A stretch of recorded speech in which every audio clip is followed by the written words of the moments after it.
Okay, so today we're going to look at the MED 5/16 inch sump gasket conversion.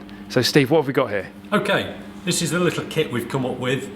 You get 2 laser cut copper gaskets, reusable, super quality as you can see. So is that a direct replacement of the standard gasket then? Yep, direct replacement. The only difference is it's got slightly bigger holes to take the bigger bolts.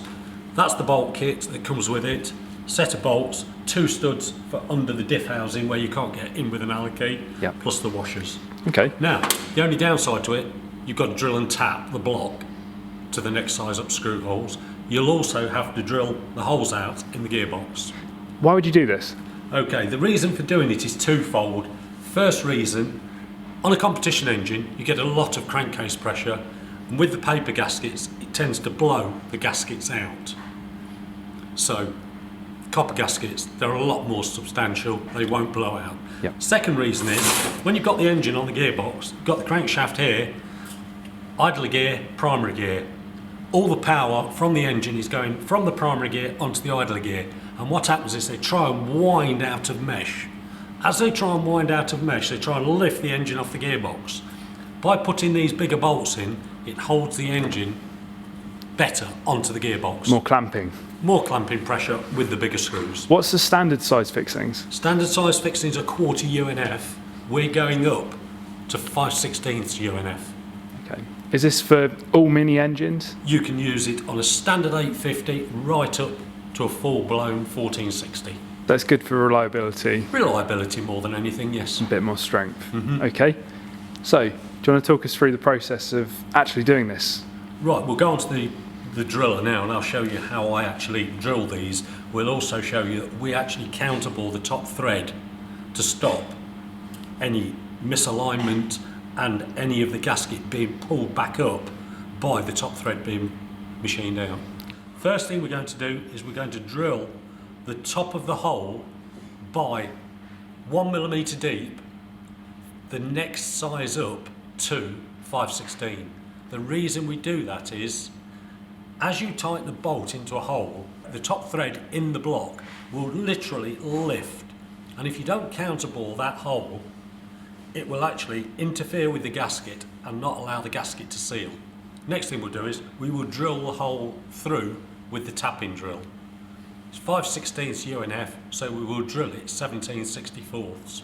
When you're drilling this hole here, you must be very, very careful that you do not go too deep, because if you come out the other side here and you go down to any depth, you will break into the gasket face for the oil filter head.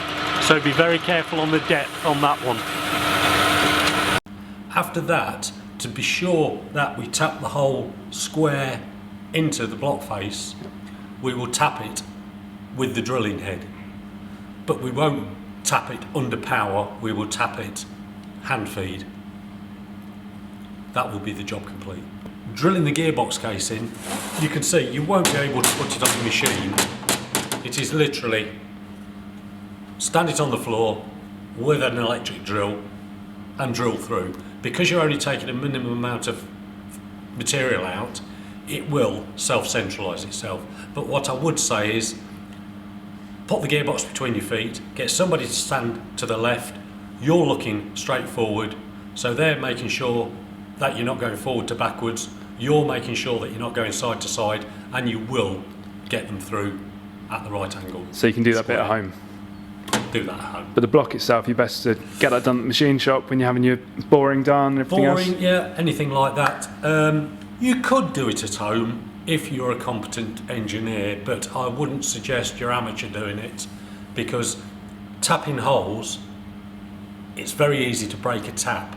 Now if you break a tap in one of those holes, you will find it very difficult to get it out, because a tap is very, very, very hard, and you won't be able to chisel it out. It will just blunt the chisel. Right, so try and avoid that. So I would suggest, if you're going to do it, get a professional to do it.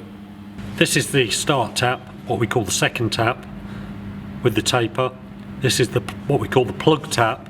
This is for getting down to the bottom of a hole, which is what we call blind, which means it doesn't go right the way through the casting. This is the piece of material that holds the tap so you can wind it in.